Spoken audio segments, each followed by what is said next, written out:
The 1984 anti-Sikh riots, or the 1984 Sikh Massacre, or the 1984 genocide of Sikhs, was a series of pogroms directed against Sikhs in India by anti-Sikh mobs, most notably by members of the Congress Party, in response to the assassination of Indira Gandhi by her Sikh bodyguards. There were about 2,800 deaths all over India, including 2,100 in Delhi. The Central Bureau of Investigation, the main Indian investigating agency, is of the opinion that the acts of violence were organized with the support from the then Delhi police and some central government officials. The sporadic violence continued as a result of an armed Sikh separatist group which was designated as a terrorist entity by the Indian government. In June 1984, during Operation Blue Star, Indira Gandhi ordered the Indian Army to attack the Golden Temple and eliminate any insurgents, as it had been occupied by Sikh separatists who were allegedly stockpiling weapons.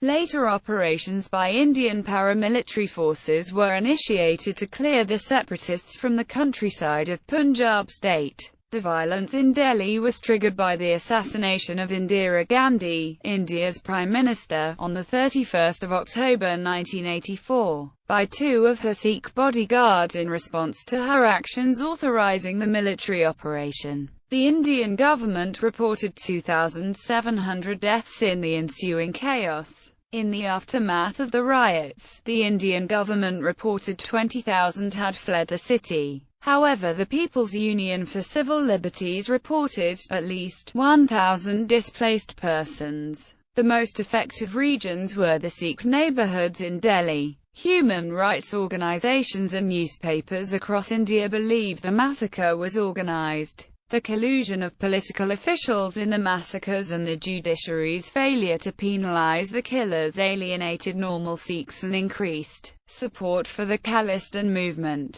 The Akal Takht, the governing religious body of Sikhism, considers the killings to be a genocide. In 2011, Human Rights Watch reported the government of India had yet to prosecute those responsible for the mass killings. The 2011 WikiLeaks cable leaks revealed that the United States was convinced about the complicity of the Indian government ruled by the Indian National Congress in the riots, and termed it as opportunism and hatred of the Congress government against Sikhs. The United States has refused to recognize the riots as genocide, but does acknowledge that grave human rights violations did take place. Also in 2011, a new set of mass graves was discovered in Haryana, and Human Rights Watch reported that widespread anti-Sikh attacks in Haryana were part of broader revenge attacks in India. In April 2015, the California State Assembly recognized that the Indian government was responsible for the November 1984 genocide of Sikhs.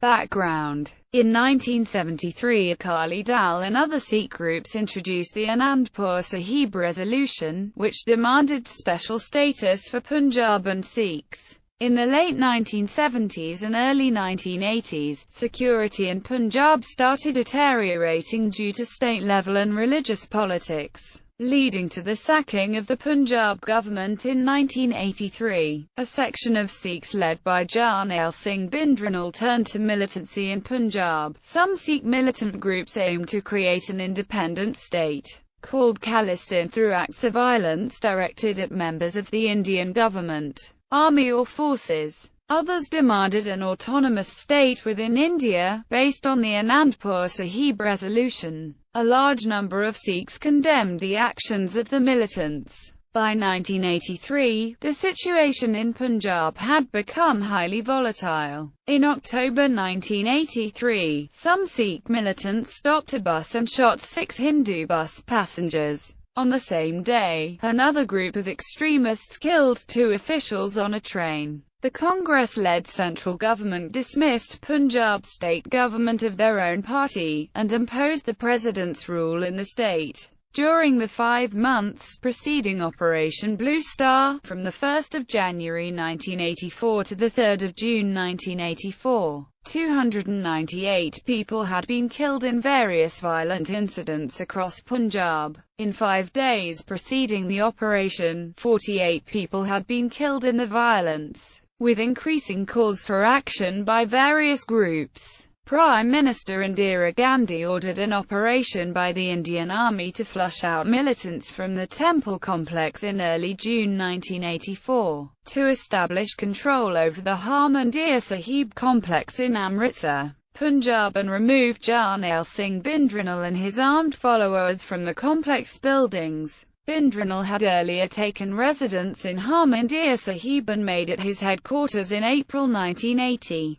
Bhindranwale was accused of amassing weapons in the Gurdwara to start a major armed uprising. After the operation, the army placed total casualties at civilians: 492 dead, military 136 killed and 220 wounded. Unofficial casualty figures were much higher. Some suggest that civilian casualties numbered 20,000. Mark Tully and Satish Jacob mention of use of tanks by the army at Sultan Wind area against the civilian Sikhs marching towards Amritsar. The civilian casualties included Bhindranwale and his closest associate, the former Major General Shabag Singh. The operation caused widespread damage to structures in the temple complex with total destruction of the Akal Takht temple. It also led to protests by Sikhs all over India and the world. The calls for revenge for the desecration eventually led to the assassination of Mrs. Gandhi by 2 of her own bodyguards on 31 October 1984 and the subsequent anti-Sikh riots. Characteristics of violence. After the assassination of Indira Gandhi on 31 October 1984, by 2 of her Sikh bodyguards, anti-Sikh riots erupted on 1 November 1984, and continued in some areas for days, killing more than 3,000 Sikhs in New Delhi and perhaps 8,000 or more in 40 cities throughout India. Sultanpuri, Mangalpuri, Trilakpuri, and other Trans-Yamuna areas of Delhi were the worst affected.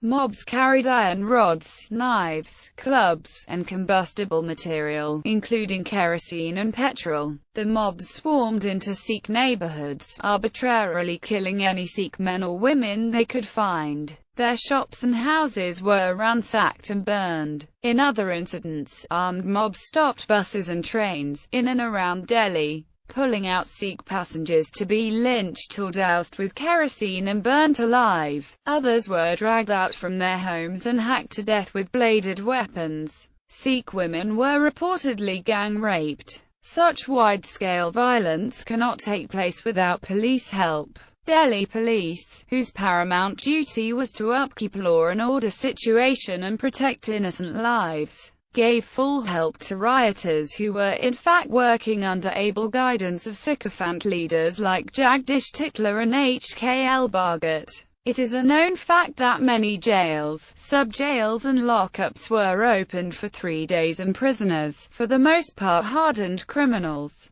were provided fullest provisions, means and instruction to teach the Sikhs a lesson. But it will be wrong to say that Delhi police did nothing, for it took full and keen action against Sikhs who tried to defend themselves. The Sikhs who opened fire to save their lives and property had to spend months dragging heels in courts afterwards. Jagmohan Singh Kurma, the Tribune. These riots are alternately referred to as pogroms or massacres. Meetings and distribution of weapons on 31 October, the crowd around the All India Institute of Medical Sciences began shouting for vengeance with slogans such as "blood for blood," and turned into an unruly mob. At 17:20, President Zail Singh arrived at the hospital and the mob outside stoned his car. The mob began assaulting Sikhs by stopping cars and buses to pull Sikhs out of them and burn their turbans. The violence on 31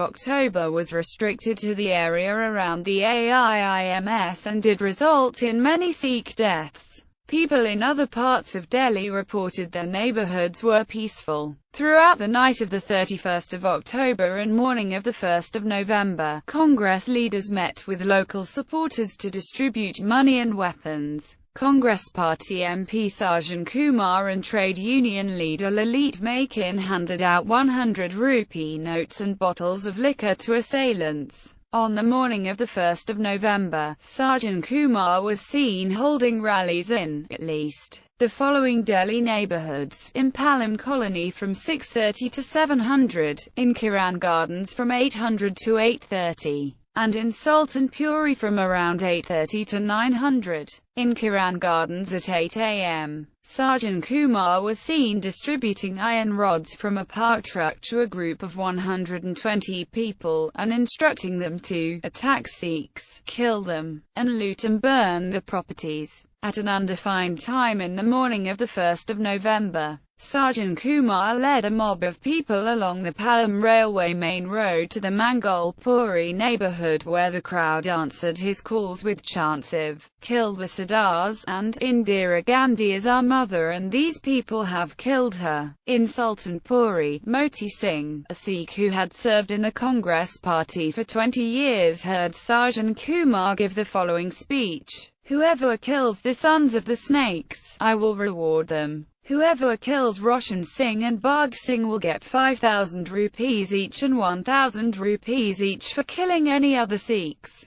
You can collect these prizes on November 3rd from my personal assistant Jai Chand Jamada." The CBI recently told the court that during the riot Sarjan Kumar had said that not a single Sikh should survive. It also said that Delhi police kept its eyes closed during the riot as it was a pre-planned. In the neighbourhood of Shakarpur, Congress leader Shyam Tiger's home was used as a meeting place for an undefined number of people. H.K.L. Bhagat, the Minister of Information and Broadcasting, distributed money to Bhuptiaji, Shyam Tiger's brother, and ordered him to keep to these 2,000 rupees for liquor and do as I have told you. You need not worry at all. I will look after everything. During the night of the 31st of October, Balwan Kokar, a local Congress Party leader who was later implicated in the ensuing massacre, held a meeting at the ration shop of Pandit Harkesh in the Palam colony. At 8:30 on the 1st of November, Shankar Lal Sharma, an active Congress Party supporter, held a meeting at his shop where he formed a mob and had the people swear to kill Sikhs. The chief weapon used by the mobs, kerosene, was supplied by a group of Congress Party leaders who owned filling stations. In Sultanpuri, Brahmanand Gupta, the president of the A4 Bloc Congress Party, distributed oil while Congress Party MP Sarjan Kumar instructed the crowd to kill Sikhs and to loot and burn the properties, as he had in other meetings throughout New Delhi. In much the same way, meetings were held in places like Cooperative Colony in Bokaro, where P.K. Tripathi, president of the local Congress Party and owner of a gas station in Naramore, provided kerosene to mobs. Asim Srivastava, a master's student at the Delhi School of Economics, described the organized nature of the mobs in an affidavit submitted to the Misra Commission. The attack on Sikhs and the property in our locality appeared to be an extremely organized affair. There were also some young men on motorcycles who were instructing the mobs and supplying them with kerosene oil from time to time. On more than a few occasions we saw auto rickshaw arriving with several tins of kerosene oil and other inflammable materials such as jute sacks. A senior official at the Ministry of Home Affairs informed journalist Ivan Ferrer that an arson investigation of several businesses burned in the riots had uncovered an unnamed combustible chemical, whose provision required large-scale coordination. Eyewitness reports confirmed the use of a combustible chemical besides kerosene. The Delhi Sikh Gurdwara Management Committee later identified 70 affidavits which cited the use of a highly flammable chemical in its written arguments before the Misra Commission. Use of voter lists by the Congress Party. On the 31st of October, Congress Party officials provided assailants with voter lists, school registration forms, and ration lists. The lists were used to find the location of Sikh homes and business, an otherwise impossible task because they were located in unmarked and diverse neighborhoods. On the night of the 31st of October, the night before the massacres began, assailants used the list to mark the houses of Sikhs with letter S. In addition, because most of the mobs were illiterate, Congress Party officials provided help in reading the list and leading the mobs to Sikh homes and businesses in the other neighborhoods. By using the lists, the mobs were able to pinpoint the locations of Sikhs they otherwise would have missed. Sikh men not in their homes were easily identified by their distinctive turban and beard, while Sikh women were identified by their dress. In some cases, the mobs returned to locations where they knew Sikhs were hiding after consulting their lists. One man, Amar Singh, escaped the initial attack on his house by having a Hindu neighbor drag him into his neighbor's house and declare him dead. However, a group of 18 assailants later came looking for his body, and when his neighbor replied that others had already taken away the body, an assailant showed him a list and replied, "Look, Amar Singh's name has not been struck off from the list, so his dead body has not been taken away." Timeline of events. First day 9/20. Indira Gandhi is shot by two of her Sikh security guards at her residence, No. 1 Safdarjung Road, and rushed to All India Institute of Medical Sciences. 10:50. Indira Gandhi dies. 1100. All India radio listeners learn that the two security guards who shot Indira Gandhi were Sikhs. 1600. Rajiv Gandhi returns from West Bengal and reaches AIIMS. Stray incidents of attacks in and around that area. 1730. The motorcade of President Zail Singh, who is returning from a foreign visit, is stoned as it approaches AIIMS. Evening and night organized and well-equipped gangs of ruffians set out in different directions from AIIMS.